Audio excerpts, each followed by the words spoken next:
Hello friends, I am Aditya Goyal and today we are going to discuss the angle bisector theorem of class 10th, in which we have given a triangle in which the AD is the bisector of angle A and the AD which is the bisector of angle A meets BC at D. तो मैं इसका statement पढ़ देता हूँ. Prove that the internal bisector of an angle of a triangle divides the opposite sides internally in the ratio of the sides containing the angle. मतलब एक triangle है ABC जिसमें A जो है एंगल A उसका एक बाइसेक्टर दे रखा है AD. ओके, जिसमें जो AD है BC की साइड पे D पॉइंट पे मिल रहा है, यानी कि ABC is a triangle in which AD is the bisector of angle A and meets BC at D. Okay. Now we have to prove that AB upon AC is equal to BD upon DC. मतलब AB और AC का जो ratio है वो equal है BD और DC के ratio के बराबर. ओके, तो हम इसमें कंस्ट्रक्शन कर लेते हैं. Draw EC parallel to AD meeting AB produced at E. मतलब एक EC लाइन ड्रॉ करेंगे जो कि AD के पैरेलल होगी, और वो जो लाइन ED के पैरेलल है हमने उसकी लेंथ इस तरह से ली है कि अगर AB को प्रोड्यूस करें तो वो E पर जाके मिलेगा. ठीक है, तो जिससे कि एक BEC सबसे बड़ा ट्राइंगल फॉर्म हो रहा है. ठीक है, तो अब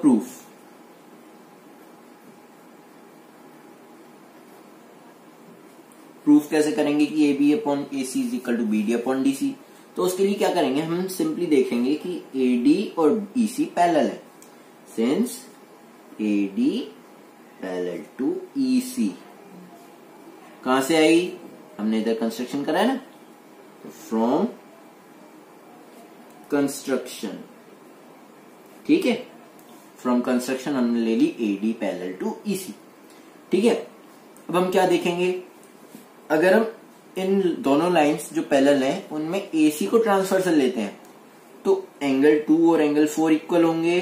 क्यों होंगे, ऑल्टरनेट इंटीरियर एंगल्स. ठीक है, तो therefore angle 2 is equal to angle 4. क्यों होंगे, ऑल्टरनेट इंटीरियर एंगल्स.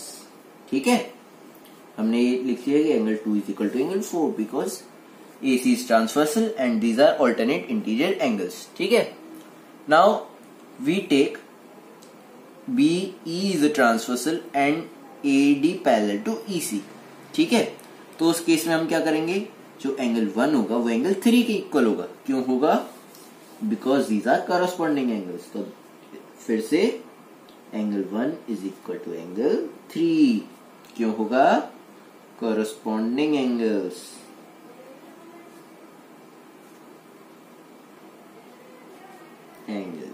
ठीक है, अब हम ऐसा करते हैं, इन दोनों की इक्वेशन 1 ले लेते हैं.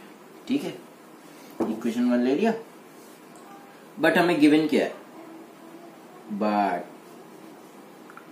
AD is the bisector of angle BAC. मतलब angle 1 is equal to angle 2. ठीक है, तो पहले हम ले देते हैं, since AD bisect the angle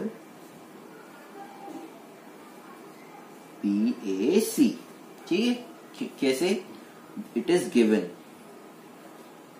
given that AD bisect the angle BAC. ठीक है, तो हम क्या कह सकते हैं कि angle 1 is equal to angle 2.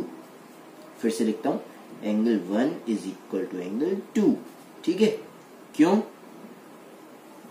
वो तो हमें दिया हुआ है गिवन. ठीक है, तो अब AD is the bisector of angle BAC, it is given.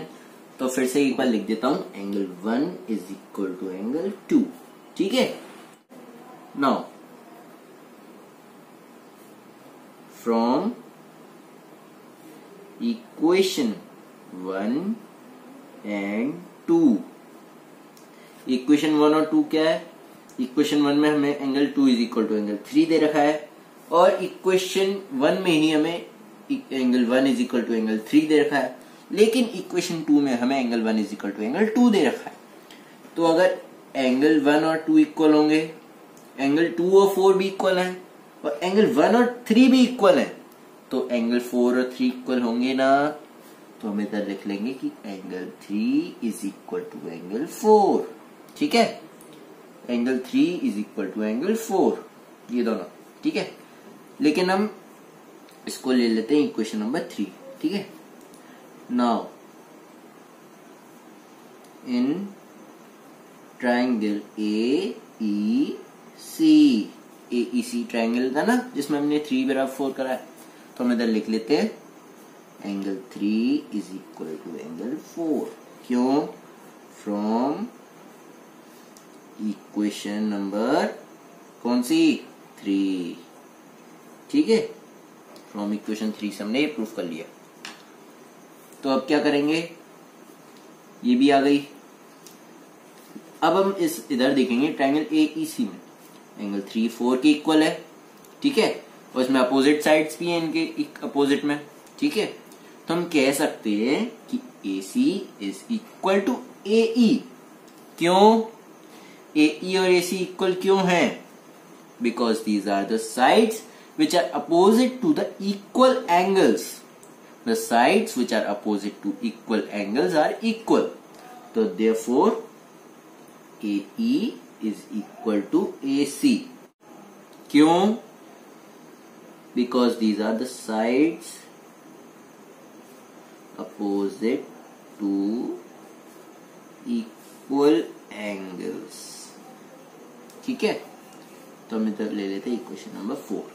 ठीक है, नाउ अब सबसे बड़ा वाला ट्रायंगल कौन सा दिख रहा है हमें इसमें? BEC। ठीक है, तो इन ट्रायंगल BEC में क्या देखेंगे हम कि जो AD है वो पैरेलल है EC के, since AD parallel to EC। क्यों? कंस्ट्रक्शन ये रहा। ठीक है, तो फ्रॉम कंस्ट्रक्शन, ठीक है, हमने ये प्रूफ कर लिया कि AD पैरेलल EC है क्योंकि कंस्ट्रक्शन करा हमने। ठीक है, लेकिन हम याद करेंगे कि एक BPT नाम की थ्योरम थी, थेल्स थ्योरम जिसको कहते हैं, या बेसिक प्रोपोर्शनैलिटी थ्योरम। उसका कहना ये था कि अगर दो लाइंस, एक ट्रायंगल में दो लाइंस पैरेलल हैं, अगर एक ट्रायंगल में अपोजिट साइड्स पे के पॉइंट्स पे मिलने वाली लाइंस अगर पैरेलल हैं, तो वो लाइंस उन दोनों साइड्स को इक्वल रेशो में डिवाइड करता है। तो इसका मतलब BD upon DC is equal to AB upon AE। तो देयरफॉर बाय थेल्स थ्योरम और BPT हम क्या कह सकते हैं? BD upon DC is equal to AB upon क्या आएगा? AE लेंगे। ठीक है, क्योंकि हमने EBC एंगल ट्रायंगल लिया है, तो इसमें AE आएगा इधर। इसको ले लेते हैं equation 5। Okay, but from equation number 4, equation 4 में हमने क्या प्रूफ करा था कि AE जो है AC के इक्वल है। तो हम लिख लेते हैं AE is equal to AC। ठीक है, तो इस वाली इक्वेशन में हम AE की जगह पे AC लिखते हैं तो हमारी ये चीज आ जाएगी, है ना। तो therefore place AC in place of AE, इधर पुट लिख लेते हैं। ठीक है, put AE AC, put AC in place of AE in equation 5। ठीक है, तो हम क्या करेंगे? AC लिख देंगे AE की जगह पे। तो therefore BD upon DC is equal to AB upon AC। अब हम ये चीज देखेंगे और ये चीज देखेंगे, दोनों इक्वल है, ठीक है। तो हेंस प्रूफ्ड, ठीक है। तो ये थी हमारी angle bisector theorem for today. Goodbye and have a nice day.